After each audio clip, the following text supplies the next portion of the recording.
Ghosts, UFOs, alien encounters, and all things paranormal. These are real stories from real people. This is Fear of the Unknown. Hey, and welcome to another episode of the podcast. I'm here with Bronwen. Hello. Old friend of mine. Apparently lots of stories. Yeah, a lot of paranormal very stories. spooky stories. Yeah. Do you have any sort of like background in superstitiousness or any sort of... I do. I am a huge fan of all things paranormal. Yeah. I actually followed it for quite a while.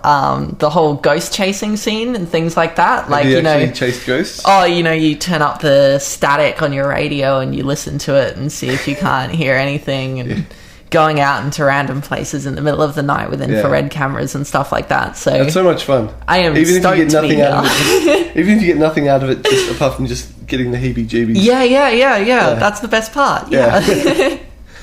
Yeah. So let's go back to one of your earlier stories. Let's go from the beginning. Let's go through chronologically. All right. Let's talk about some weird shit. I've got a couple good ones. I've got a couple funny ones, a couple serious ones, etc. But one of the most recent ones, which I feel would be a good start, is basically this story of this giant, like 3 meter tall, silhouetted, crazy thing that I swear used to stalk me, right? So I suffer from a lot of sleep paralysis, and that means it's not uncommon for me to, you know, wake up in the middle of the night and see like people standing in the corner of my room, whatever. But I also work graveyard shifts, so I do a lot of 6 p.m. to 6 a.m. whatnot, or more normally I do 6 p.m. to 3 a.m. Right. And I remember one night I had been having paralysis for a couple nights in a row about this giant silhouetted figure in the corner of my room, right? And it had been really freaked out because it was different to how the paralysis normally is. Like, instead of just being in one position, I could actually, you know, move my eyes, whatever, and look around and figure out what's going on. But basically, driving home from work one night, 3 a.m., 3:30 a.m., I was quite tired and I started seeing this thing in actual life. As I was driving, I'd keep seeing it just standing at places, in corners, you know. Did you have, like, had you been missing out on any sleep or anything like that? No, I had slept perfectly the night before. I wasn't feeling tired. My regular sleep routine is normally, you know, I'm a night owl anyway. I normally sleep most days. Right. And I started to chalk it up myself to, you know, maybe I'm just tired. Maybe I can't deal with it right now, you know, because, you know, you're tired. Sometimes you see people running around and whatnot. And I get home and I get out of my car, shut the door, lock the door on my car, turn around to face the entrance, and I swear to God, it was standing right there. Right in front of me, just half second, 2 seconds, then gone. It disappeared like before your eyes. Yeah. Wow. Like, not even just fade away, just, you know, exit stage left. It blinked away. Yeah. So that night, I am freaked out to hell. I had a couple, you know, meds and whatnot to help me sleep better because I couldn't sleep. Good stuff. Yeah. Yeah. And surely enough, I got sleep paralysis again. And what I had that time was I was laying in bed and all of a sudden I started having this really vivid nightmare. And this thing was in my room, and which it barely fit, obviously, because I'm talking about something that's, you know, like 3 meters tall. 3 meters, just a silhouette figure. I can't even make out so what like it looked hunched like. over. Yeah. And it kept getting closer and closer to me, and I remember just feeling, you know, this huge pressure all over my body. Yeah. And I'm used to anxiety. I'm used to being like, oh, you know, you get, you know, pressure on your chest or stuff like that. But it was different. It was all over my body. Yeah. And surely enough, this thing comes down onto me. Yeah. And I swear to God, I can smell its breath. Just this disgusting smell, right? Wow. Like halitosis. Yeah. Like actual breath. Actual breath. Yeah, you And can smell any like pizza on it or anything. Oh, I wish, man. I wish. It was just death breath. Yeah. And I can feel this thing physically grabbing my shoulders. And at that point, I'm full on freaking out. And I'm going, okay, this is nuts. Like, maybe I'm having, paralysis again. My brain's kind of picked up from it. Okay. I try to wake up from it, right? Yeah. And I wake up. Do you have any methods of trying to wake up? The only method I do have is to start making myself breathe really hard. That's really interesting. Until my heart rate picks up a little bit, and then I can snap out of it. I've had a crap load of sleep paralysis myself. Yeah? But it's not the type that I see monsters. It only happened once, and that was last week. And I talked about it in the last podcast. But because I haven't had, like monster or being encounters. Yeah. I've had time to sort of like analyze it while I've been in the grips of it, and I've been through the whole thing of like realizing that my eyes are actually closed.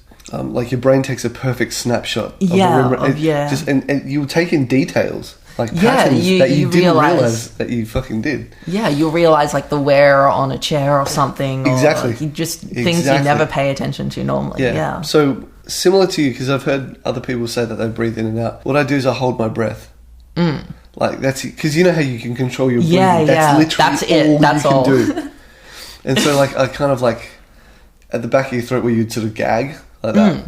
Because you can't control your mouth, you can't control anything except the very back of your throat. That muscle there is still controllable, and you just hold it. Even if you can't take a big breath in, you hold it and hold it, and your adrenaline will spike, and then you'll break out of it within about 20 or 30 seconds at the very most. Yeah, it's definitely good. I haven't heard of that one before. Yeah, it works for me every single time. I did that last week. Was slumped all over me. That's what got me out of it. Yeah. But I had to sort of like quickly collect myself. But I think when you're caught in the moment, you may not have that presence of mind to be able to just go like, okay, step one, hold my breath. Yeah, you're just like, exactly. And you're sitting there, you're crying, all you want is a hug. Everything's awful. I want a hug from something non-demonic. Yeah. You can't remember if you're just having a bad dream or if you're having a bad trip. It's that kind of thing. Yeah. So what's fucking interesting about it, because like we both went to SAE, it's like an audio college together. Yeah. And we had this project about sleep paralysis. Yes. So I learnt a lot about it, and one of those things, and I'm repeating myself with the last podcast, so I won't get into it too much. But it's the same fucking 5 characters that torment people around the world. Everyone gets the same throughout time. Yeah, it's that's uncanny, you know? Yeah. Like, what about the human conscious? What about our survival pattern is so ingrained? Yeah. That when we all go through this experience, we all experience the same thing. Why do we all get, tall, slender things? Why do we all get, old lady in a rocking chair or something like that? Man with a hat. Man with a hat. Yeah.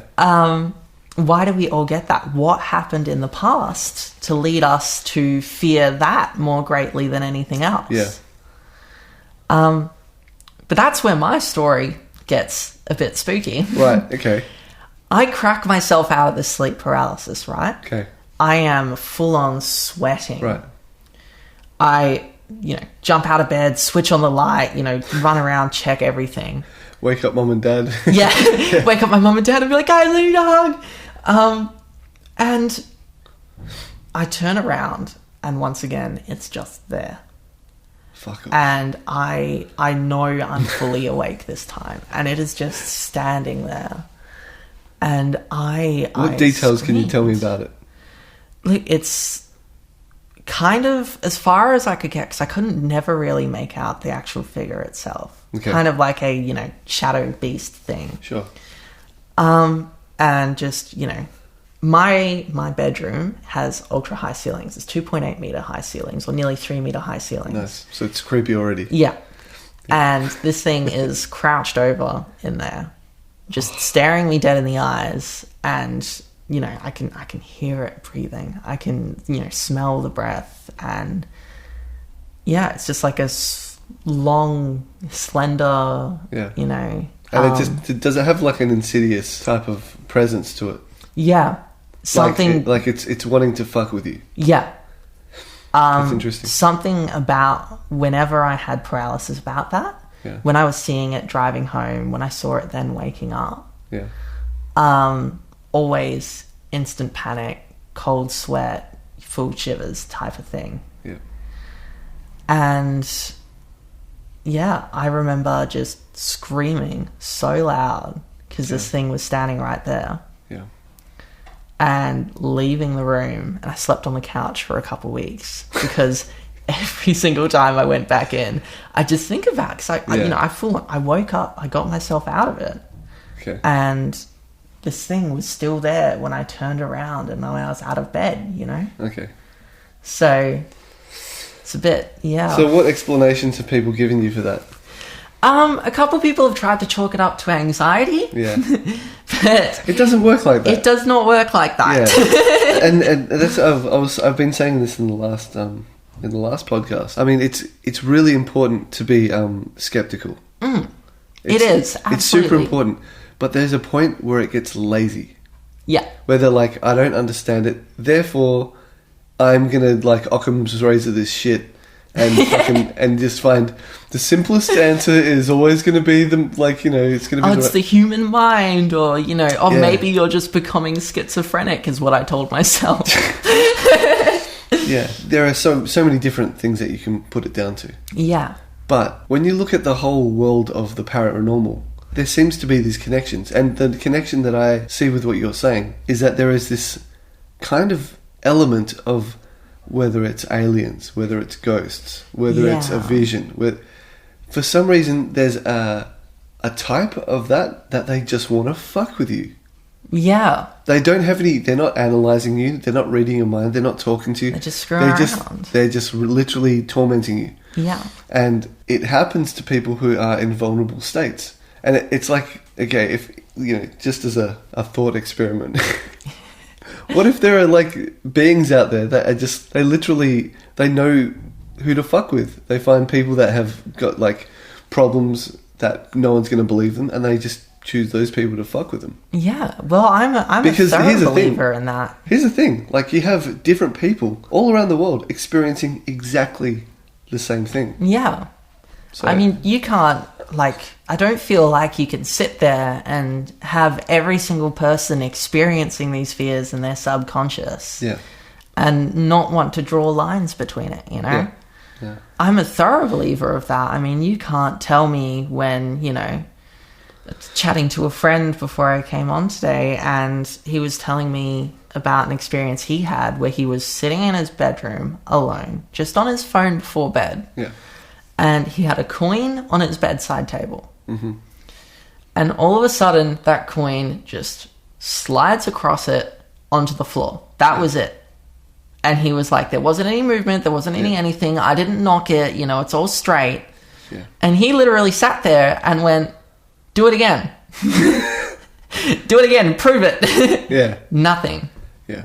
And it's interesting because it's like something like that has happened to maybe 30% of the population.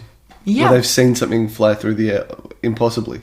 Happened to the Dan, who I was speaking to yesterday. He was like really pissed off at his grandma, and he was just a kid, but a photograph came flying off a shelf, like a meter away. Oh my god! So it didn't just fall down and kind of flip-flop, it just went bleh, and it was a picture of his granddad with his grandmother. So. That's a sign of anything. That's a sign of anything. Yeah, so, look, I mean, I'm not putting my foot down and saying, it's got to be ghosts or it's got to be this or that. I just have a really strong feeling that there's something. Yeah. We can't get rid of that kind of like, but what? Yeah. You can never get rid of that. That's always there. I mean, when you're home alone and you hear someone walking around or stuff like that, or, I mean, I'm a thorough believer of demons. I honest think demons exist, they're with us, or some sort of menacing thing that just wants to screw with us. I mean, for me, get your room, get any room, just screw it up, make it as messy as possible, take all the paint down, whatever, because that's where it happened to me most. It's happened a couple times now. And just stand there and look at, one corner of the room, unfocus your eyes, and, after a couple minutes, you swear to God, you start seeing things. Yeah, yeah. Never happens in an environment that's lived in. Have you actually done that? Never happens. Yes. I have. In the midst of a room? Yeah. Wow. Just just an experiment. Yeah, well, the thing is, I had gone out to the old power station with some friends. Uh-huh. And, which, I mean, for legal reasons, that's a joke. Of course, yeah. I'd gone out to the old power station with friends, and there, every time we went there, because we used to get there quite often as teenagers, I swear if you just stand there and, you'd lose focus on your eyes, you'd start seeing things. Yeah. And I'm an incredibly paranoid person at the same time. I can't deny that fact. So one day, I was in my bedroom at our haunted rental, which is another good story. Okay. And I did the same. I took all the sheets off the covers, laid everything down, threw everything off the desk, whatever, all the posters off the wall and whatnot. Yeah. And first 30 minutes or so, I didn't realise anything, went out, got some lunch, come back, come into the room, not paying attention what I'm doing with, my Subway, whatever, and swear I see something moving in the corner of my eye. Right. Like, swear I see, someone walking past or... Just a thing. Yeah. Yeah. I've, especially when I was studying, I'd go for days without sleep. Mm-hmm. And I'd definitely see things crawling around the edge of my vision. But it's funny because I was in a situation where I actually had people every single night intruding onto our property. Yes. It's that place that you visited? I remember the old place, yeah. I lived in an abandoned block of flats. And that was a good time. And every day they would get junkies coming past. So, I put it down to me just, lacking sleep because there were other parts of my mind that just weren't reliable. Mm. So I just got used to that, especially if, there's a fan in the room and it's blowing something slightly, my mind would kind of amplify it to be like an arm waving or like someone walking past. But, I mean, I'm not dismissing what you're saying. I just know that I was on alert for something physical happening. So that didn't really get to me. However, I have been in situations which I won't, maybe someday I'll go into detail, but I can't, it's something I'm not prepared to talk about right now. But there are things that have been so fucked up that have been so kind of unbelievable and I've been awake, that it's impossible for it to be something that I just came up with just because, I ate too much Maccas. Yeah. Yeah. Oh, by the way, speaking of which, I hope that you do not see this character after this podcast, because so far, you're the third guest I've had, and the day after or the night after we have an interview, something weird happens. So for my sake, I hope it happens. So you can be like, Paulo, I just saw something. Well, I hope it happens during the day because I'm, living on my own in my flat now. Oh yeah, it's the last thing I want. Yeah. Oh, now you got me on edge. I know. I'm going to be driving home tonight and going out for drinks with some friends. So I'm going to be driving home tonight. I'm going to be looking at every single person going down the street. I'm going to be like, oh, do they have 3 heads? Yeah. No, but it's it's funny how it's funny how human psychology works. Yeah. So if you believe in it, you're going to feel the vibes, and it's almost like that provokes shit to come out. Yeah. Because here's the thing, people who are skeptical, I mentioned this before, UFO hunters, the ones that truly believe, they go out and they're ready for it, and they put themselves into for example, a meditative state, and they'll see orbs flying out around in the distance. Yeah. And if you're in a state of okay, let's see what fucking happens, and you go out, you're probably not going to see them. Yeah. Actually, you almost never see them. And I mean, that's a big question. That's what people always say, because people have people have scientifically funded things with all right, let's go to this place and let's see what happens. Yeah. I guess it's kind of like one of those, if you go looking for answers, you're probably not going to find them type of things. Yeah. But it brings in, it's like, it's such a huge question because, I mean, say we do live with aliens or we do live with ghosts, you know. I mean, ghosts is the example I'm going to use here. Say there's this, you know, mysterious fourth dimension where, you know, the dead walk among us, basically. Yeah. What's not to say that we don't have access to that? I mean, you know, humans have incredibly complex brains, but what's not to say that we don't have access to that? Yeah. And we just need to kind of get through it in our mind, you know? Yeah. I mean, if you don't believe in something, then what's your thought to say it's true or it's false or what's going on with it? So what's not to say we need that part of our brain? We need to be aware and give ourselves access to the thought that this might be a possibility for these things to happen. Exactly. It could be just some forgotten knowledge. Yeah. It could be something that we previously had access to, but now... I mean, especially as we develop scientifically and we develop, like, educationally, like, anyone can learn as much as they want on the internet in a very short amount of time. Yeah. You know, we've got this sort of instinct in us that if it's something that is not in solid proof form, you know, in 3 dimensions in front of us that can be observed, then it doesn't exist, which is extremely naive. Yes, I believe so as well. I believe so as well. Yeah. But you get some crazy stories about stuff like that. Like, there's a story of a pretty famous, they suspect suicide in America, of a girl that was found in one of the water purifiers in a hotel roof. Yes, I remember the one. Yeah, and you see the footage of it. It's something else. I highly recommend everyone go out and watch it because you see her running down the hallway from nothing. Yeah. You see her hiding in the elevator from nothing. Yeah. You see she's terrified. She's crying. She's sweating. She doesn't know what to do. She doesn't know how to handle it. And then a couple weeks later, they find her body in, like I said, I believe a water purifier. It was just a water tank. Or a water tank. Yeah. That only locks from the outside. Yeah. And so she clearly wasn't being chased somewhat by someone according to the footage. It's from inside an elevator. And you see her running in and hiding. You know, hiding behind the side. Yeah. Where the buttons are. Yeah. And she looks out quickly, in and out, ducks in and out, and she keeps running in and out as if she's trying to hide from something. Yeah. Like, she can like, whatever's happening in her head, it's real to her. Yeah. Like, fucking real, where she wants to save her own life. Yeah.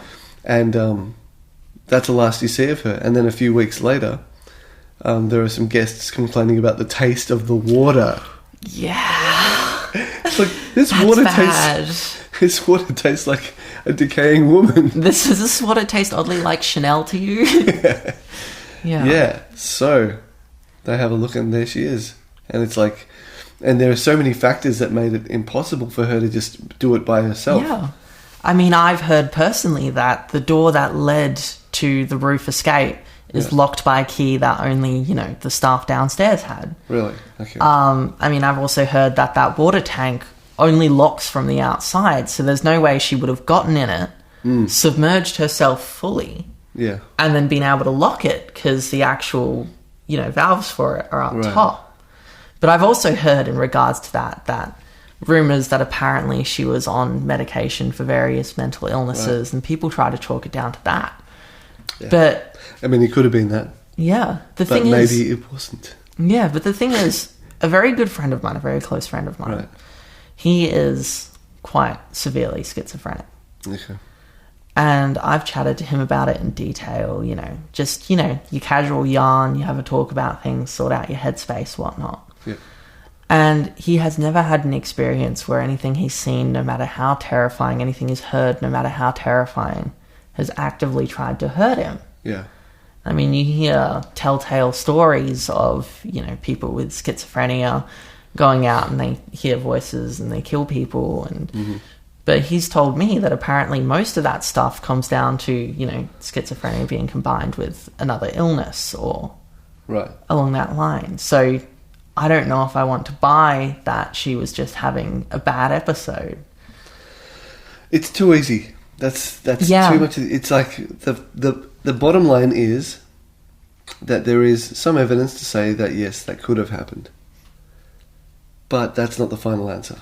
Yeah. We will not know. We simply will not know. Absolutely. And what we don't know, I think we just have to wait and see.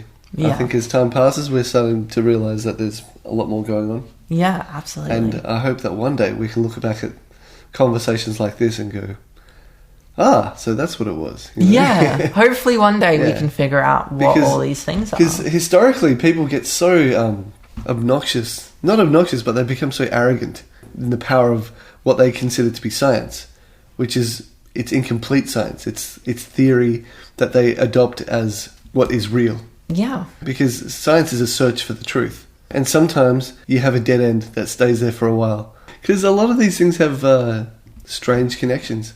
That sometimes you can be like, well, those two act the same. Those two phenomena. Yeah. Yeah. Anyway, give me some more stories. Tell me. I lived in a haunted house for a while. Tell me about it. So it is this cul-de-sac neighborhood. It's in a poorer area. We were renting at the time. We were struggling to make bills, whatnot, get by. Yeah. It is a house that every single neighbor on that street helped to build, including, unfortunately, a couple deceased neighbors. Yeah. But we were renting it because we needed a place to stay. You know, it was close, it was local, good to shop. That's pretty interesting in itself. Yeah. A house which every neighbour... Well, if we had electrical issues, we'd walk across to the electrician because he literally lived across the street and he did all the electrical and all the tiling in the entire house. Wow, okay. And stuff like that, right? So we moved in, and after a little bit, we were talking about paranormal stuff ourselves. My family's always been a little bit on board with that, you know? Sure. And I was saying, I feel like some nights when I'm going to sleep that I'm hearing people have conversations. Like, I remember one night, the most vivid one I had was when someone, directly shouted, like a woman's voice, just, "Hey, you." And I remember shooting up out of bed because I felt like it was right in my ear. Yeah. And, searching around, it was nothing, go back to sleep. Yeah. But we were discussing this, and I brought up that I had been, hearing voices every now and then within this house. Right. And my dad goes, "I have had the exact same thing." And my mum goes and agrees with him. Wow. And says they have both been experiencing it, and they thought that maybe one of each other were just sleep talking. Okay. And it goes on because we continue this conversation, right? Right. And for the next week, the voices stop. Don't hear them anymore.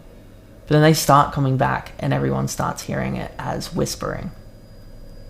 Right. Yep. And then eventually... It's like they know they're being heard. Yeah. That wound up stopping after a little while, which was the crazy part. I'm not sure if we just got used to it but we were all experiencing this thing. And we all thought we were all just going crazy. Yeah. So, once again, I work a lot of graveyard hours, stuff like that. I'm always up late. Even if it's on my day off, my bedtime is normally when most people wake up. Sure. 1, 2 a.m. in that house, you'd hear people walking through it. Mm. Without a doubt, you just hear them going through, walking through the hallway behind you, or sometimes you'd feel like it was right in your room. You just hear footsteps on the tiles. While you were awake? While I was awake. Would this be when you're in bed? No. Sitting up at my computer, watching some YouTube or... Wow. And, you just take off your headphones. You'd be like, what the hell is that? And you just hear walking. The next morning, you'd be like, oh, did you, you head to the bathroom in the middle of the night, Yeah. Ate KFC for dinner, you know how that ends. Yeah. And everyone would be like, no. And... Interesting. A couple times you'd get the response of, yeah, I heard it as well. It woke me up. Yeah. What the fuck is that? Yep.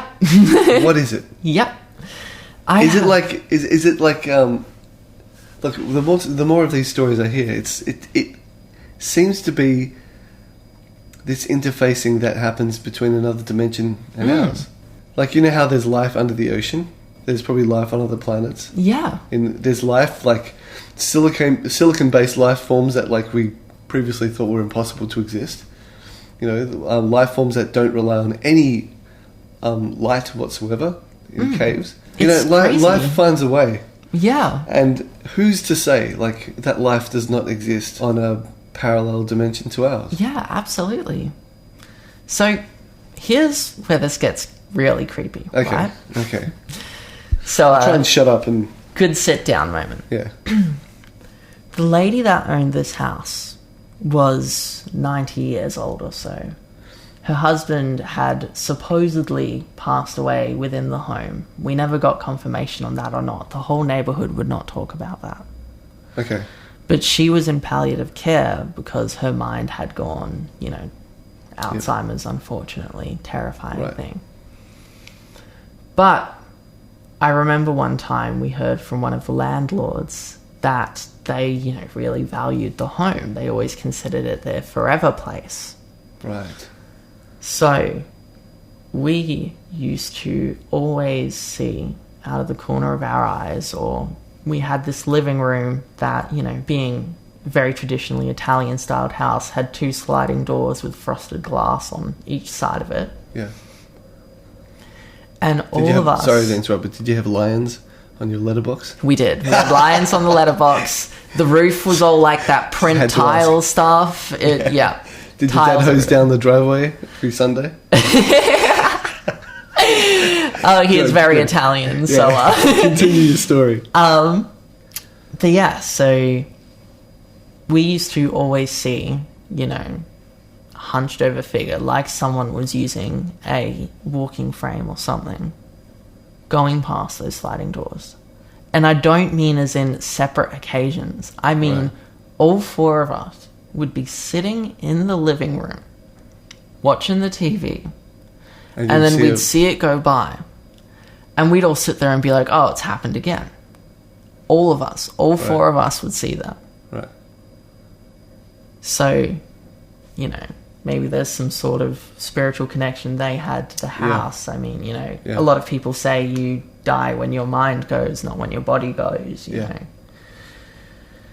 How do you think about this theory that I've heard before, that ghosts are not actually the souls of the departed? Oh. They're not even an after image. But it is a type of being that, again, is trying to fuck with you. Yeah. Well, I mean, I guess that's the thing, is we were all, we were all terrified of being up late in that house, like it's just not something we did because weird stuff would happen all the time. Right. So, I don't know. I feel like I think that's something would give that weight, It's something worth thinking about. Because there seems to be definitely like an agenda to mess with us. Yeah. For some reason. They're just like, you know what I'm going to do? This person's having, a full-on panic attack right now. Yeah. Let's just throw some shit off the shelves. It'll be a good fun time. Yeah. We'll all have a laugh, except them. Yeah. Because the funny thing is that, like, I've had family members that have seen stuff like that. And, like, I have an element of religiousness in my life, but I've got some much more very religious family members. And when they pray, if they see something like that, they pray, and it goes away. It, like, banishes them. Oh. Like, it is something that's nasty trying to get at them. Yeah. And it sort of flees. Yeah. Yeah. That's... Oh, man, that's crazy. Yeah. That is crazy. Yeah. I mean, the only reason why if I saw a lot more of that stuff and I tried out that theory, if I tried out that method, maybe I would be a lot more religious, but... when you hear I know you very well. I'm hearing a first-hand account from you. Someone else who's listening would be like, they could be full of shit. But I know that you're not full of shit. No. So this is all stuff that's genuinely happened. Yeah, and so and the same with your family. When your family tells you they see something, they are not going to waste your time trying to be like the popular kid because they're not trying to get clout off of ghosts, Exactly. Yeah. Right, let's hear something else. Okay, so same house, right? You look so happy to be able to start the next story. Like, you want to hear something fucked? Yeah. Well, this one is actually a This one, I mean, we were talking earlier about how it's good to be able to, you know, be skeptical of this stuff. It's good to be able to go, maybe I'm going nuts, maybe, you know, I'm being paranoid, I'm seeing things, whatever. Yeah.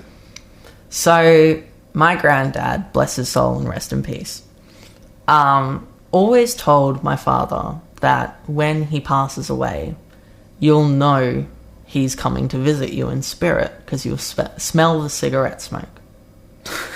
Guy was, you know, 3-4 pack a day. Yeah. From the time he was 14. So that's what he always told my dad. Yeah. Surely enough, you know, the worst happened. Rest in peace. 3 days later, we started smelling cigarette smoke. And I remember the first time it happened, I got out of my chair, like pushed my chair to the side, and I was like, holy shit, it's happening, it's happening. And I went and I got Dad, and Dad's smelling it as well, and he's already like tearing up, and we're sitting there like, oh my God, it's a thing that's happening. And, you know, we're giving each other hugs, and happens a couple more times that week. Right. And then we realized our neighbor, his wife, his wife had gotten so mad at him, always smoking inside the house, that she kicked him out and said, if you want to keep smoking those death sticks, you have to go smoke by the front yard. And surely enough, all the windows to the bedroom face the front yard. And we were all sitting there like, you know, knowing we had just like spent the past week being really emotional with each other, being like, oh my God, Granddad's come lighting candles and holding hands.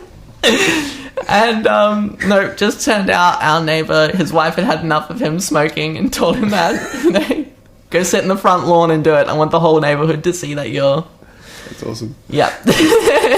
You're shame. Yeah. I've got a couple more good ones like that, a couple more scary ones. Go on, hit me. So, you spoke earlier of guy with a hat during sleep paralysis. Hat man. Yeah. Hat man. Yeah. Now, I don't know, but I have a theory that might be a guy with a top hat. Yep. Yeah? Okay. Well, I didn't... Be a top hat or a cowboy hat? Or Yep. Something with, you know, the definitive head. Yep. The actual head shape is definitive, and there's a brim to it. A peak, a brim, yeah. So I didn't know that up until right now. I had not heard that people were having paralysis about that until you told me right here. As a kid, living down in the country, and I mean, you know, 6, 7, 8 years old, my parents used to make us sleep with the doors open in case we needed anything in the night. We could just call out for them. They could come down, stuff like that. You know, we were still quite young. Mm-hmm. And I used to wake up in the middle of the night because I'd swear I'd hear someone enter my room. You know, we have lino. It's very easy to hear someone walking on lino. Yep. And I'd look over and I'd see this guy in my hallway, like the entranceway to my room, standing underneath the arch of the door. Yeah. And it would be a silhouette of a man with a top hat. And I remember he used to just get closer and closer and closer until I was finally crying loudly enough that my parents or my sister would show up, and then he'd disappear before they came here. Yeah. And my room, the entrance to my door, was exactly 5 centimeters away from the entrance to my sister's room. Yeah. She was also on a 90-degree angle, so it's like the corner of a hallway, right? So she can see my door from where it is.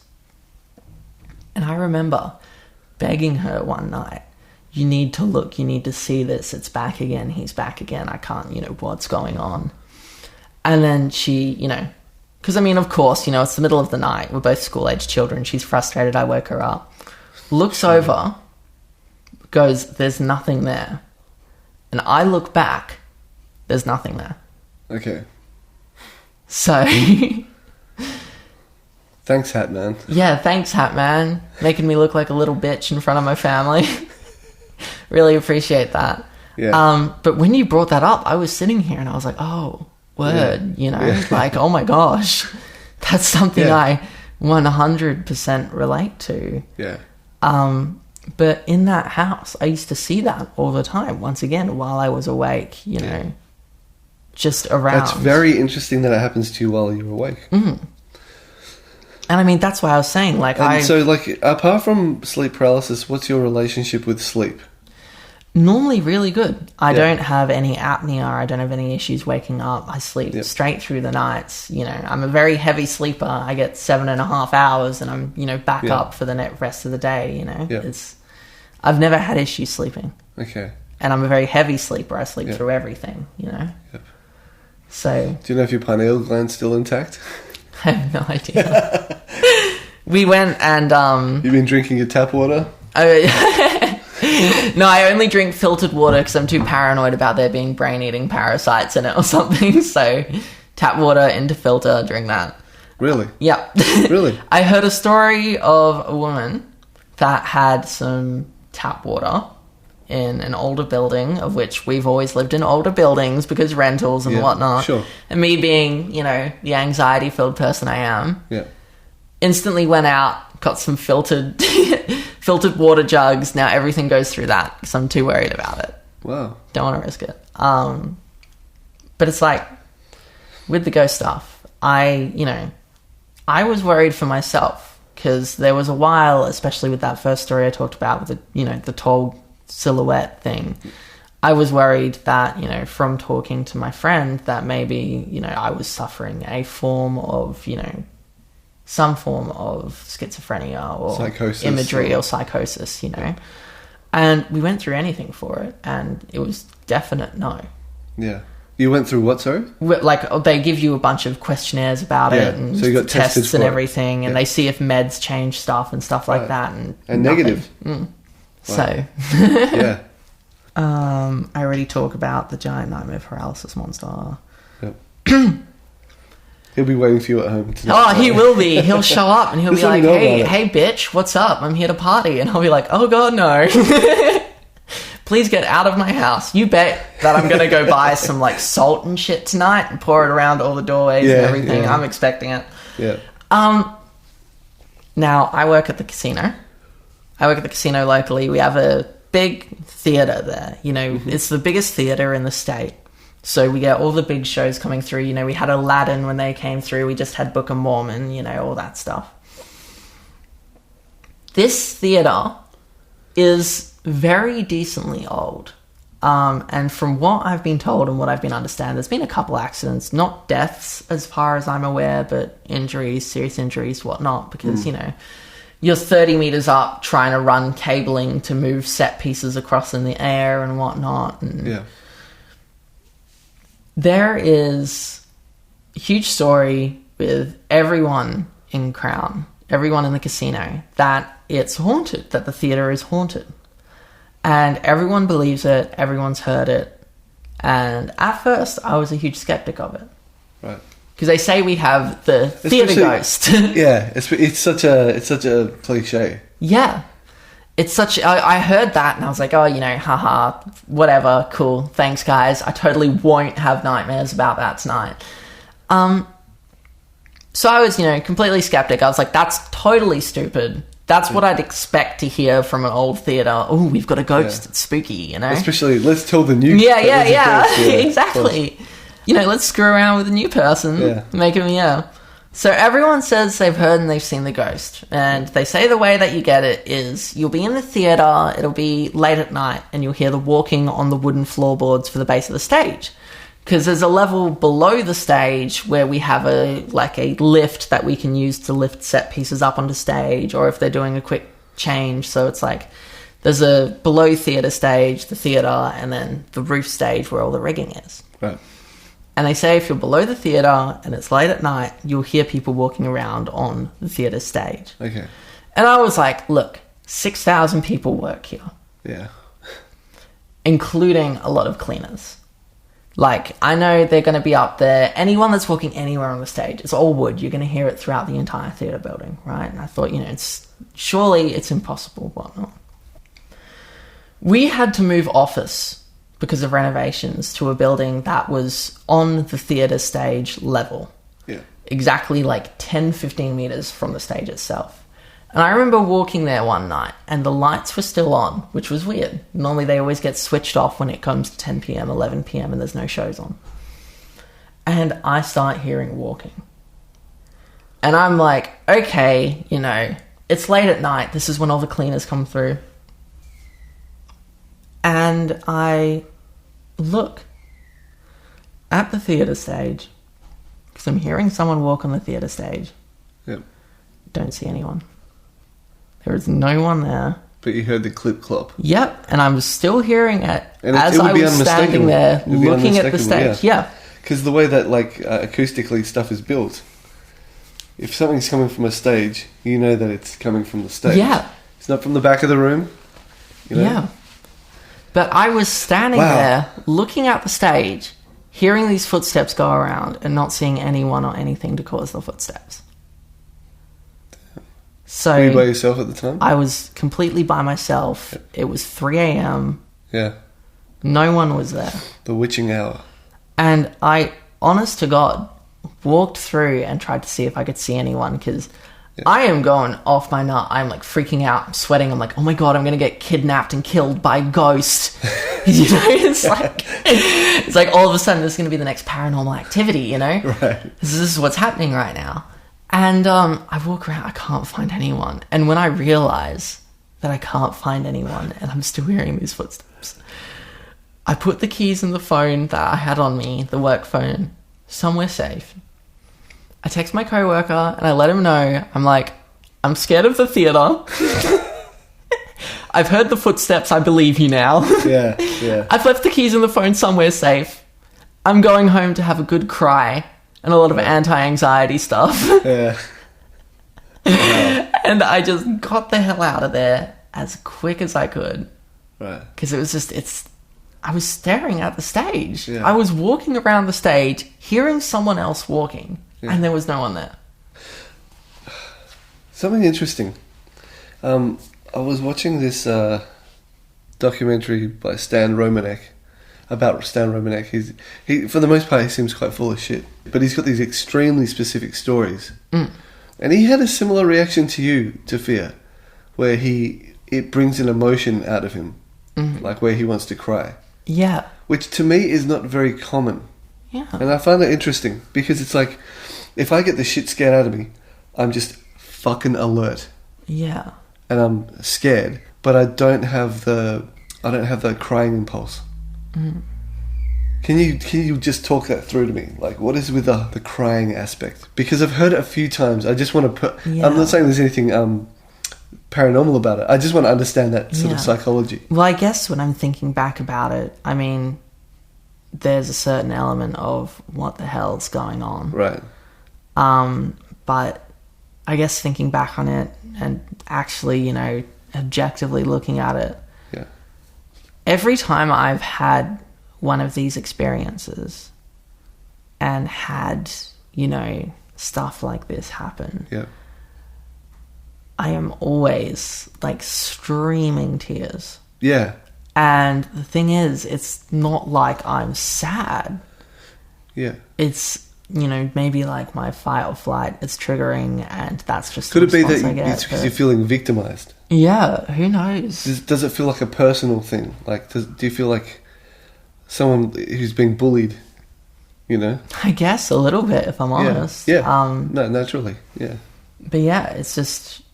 you have this experience and it doesn't feel like regular crying. It doesn't feel like regular sadness, you know. It's happening now. And I don't know. I guess the way I'd describe it is there a hopelessness? Terror. Yeah. Yeah.